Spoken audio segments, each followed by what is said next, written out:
My name is Eudoxia Marin Solvig, and I have lived 102 years on this earth.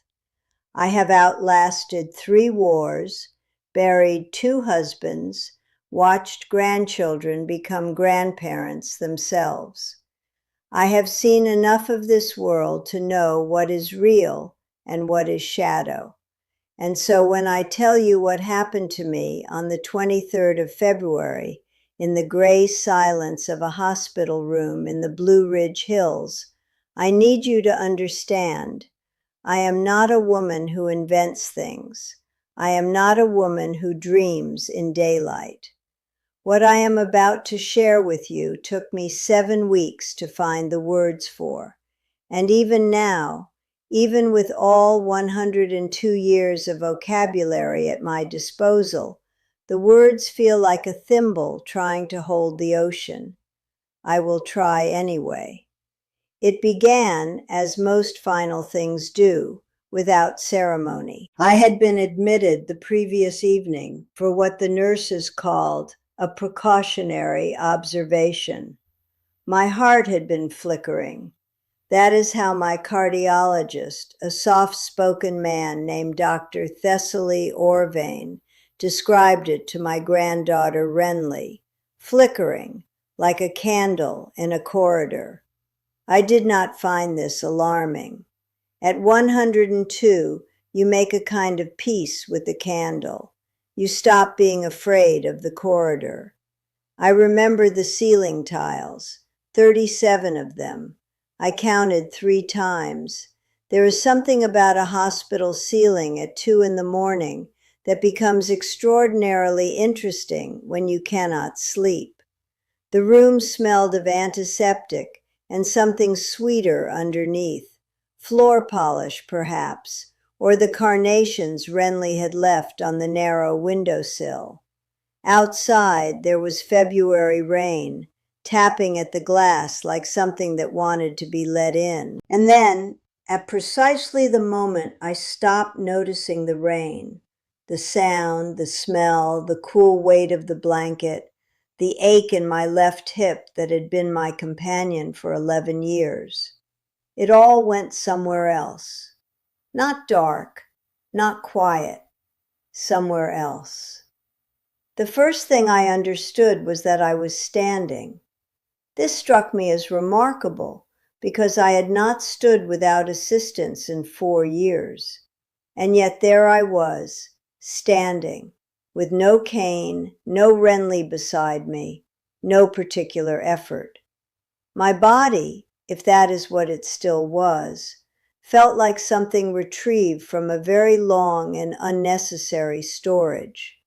Familiar, returned. I looked down, half expecting to see my old hands, the knuckled and patient hands of a century. And instead I saw hands that were mine, but younger. Not the hands of a girl, not the hands of vanity, just hands that worked, hands that were finished apologizing for their age. I turned them over slowly in whatever light existed in that place. And I will tell you, the light did not come from anywhere. It was not above me or beside me. It was simply present, the way understanding is present, not located, not aimed, just there. I was in a field, but calling it a field is the way you might call a cathedral a building.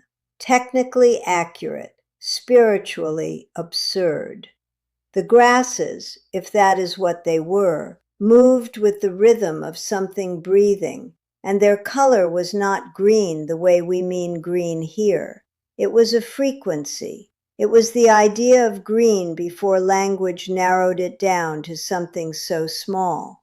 The horizon was not a line, but a suggestion, a gradual blending that made the concept of ending feel unnecessary. I stood there and I felt no cold, no heat, no hunger, no loneliness. That last one stopped me. In 102 years, I had never once, not even in a room full of people who loved me, been entirely without the faint background hum of loneliness. It is the tax of consciousness, I had always believed, the small price you pay for being a self. And here, in this place that had no ceiling tiles, no carnations, no rain, it was simply gone, not suppressed, not distracted, gone, the way a thorn is gone after it is removed, leaving only the clean flesh underneath. I took a breath, or something like a breath, and I began to walk. The path appeared the way memory appears, not built, not chosen, simply recognized. It led between trees that had no trunks I could see, only canopies of luminous silver white, and beneath them the air carried a resonance that I can only compare to the feeling just after a large bell is struck in a stone room, when the sound has technically ended, but is somehow still completing itself inside your chest. I had been walking for what felt like both 7 seconds and 7 centuries when I understood that someone was beside me. I did not hear footsteps. I did not turn and see a figure materialize. The presence arrived the way a word arrives in the mind just before you speak it, already there, simply now acknowledged.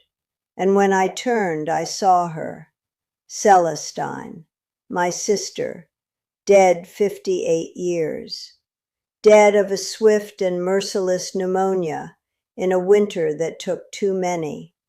She had been 44 when I lost her, and I had never stopped carrying the particular silence she left behind. And here she was, not as I last saw her, gray, struggling, the light already drawing back from her eyes, but as she had been once, in the garden of our childhood home in the Moravian hills, before any of us knew what the world had planned. She did not speak. I want to be precise about this because it matters. Her mouth did not move, and yet I heard her perfectly. What passed between us was not language. It was not even emotion exactly. It was meaning, raw and unencoded, the way you might understand the temperature of water without the concept of temperature.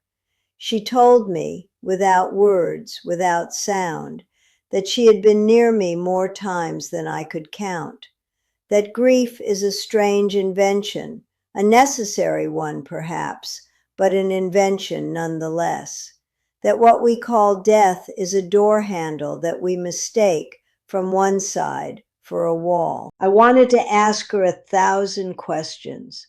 I wanted to ask her about the winter she left, whether she had been afraid, whether the pneumonia had been as cruel in its final hours as I had always feared. But the questions dissolved before I could form them. In that place, the urgent incompleteness of the living, all the unasked questions, the unsaid words, felt for the first time like what they were, temporary, not unimportant, just temporary. We walked together without walking.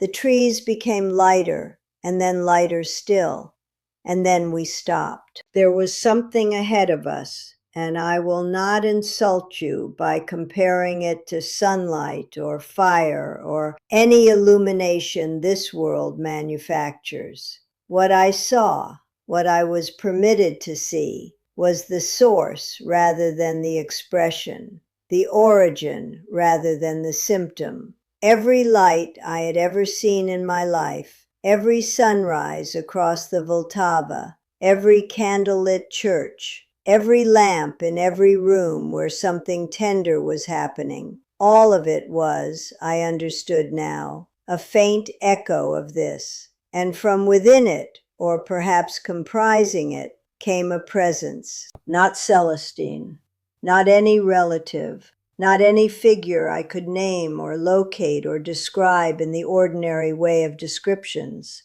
This presence had a quality that I spent my first 3 weeks home trying to articulate, and the closest I have come is this, Imagine that every act of genuine kindness you have ever received in your life, from your mother's hand on your forehead in fever, from a stranger returning something you dropped, from the friend who came without being called.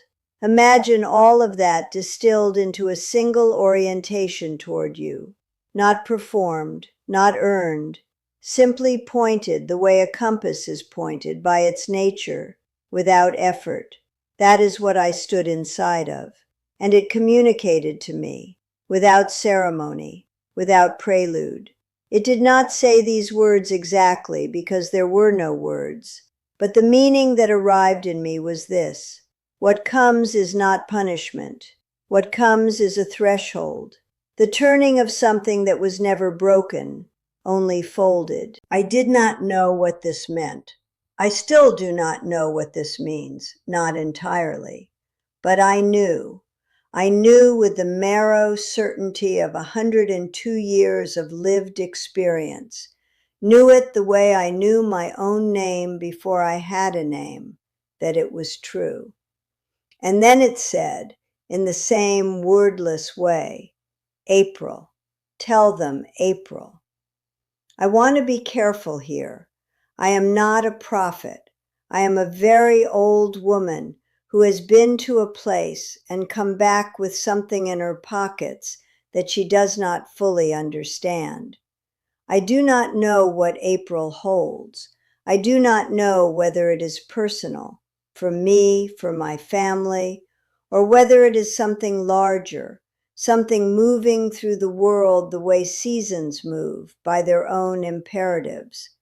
What I know is that the instruction was given with gentleness, not urgency, with warmth, not warning. The way you might tell a traveler, there is something worth seeing around that bend, not there is danger ahead. Prepare, it said, the way you prepare a room for a guest you are glad to receive. I became aware that I was being told something else then, and this part I will share carefully because I know how it sounds. I was being asked to return. The word asked is important. I was not yanked. I was not expelled. I was offered the choice the way a door is opened. The opening itself is the invitation, not a command. And I stood at that threshold, between the irreducible light and the thought of Renly, of my granddaughter's face, of the carnations on the windowsill, of the unfinished things.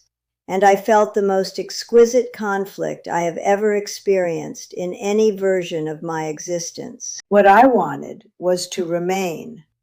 I want to be honest with you about that. What I felt in that place was not a happiness I had earned or a peace I had achieved.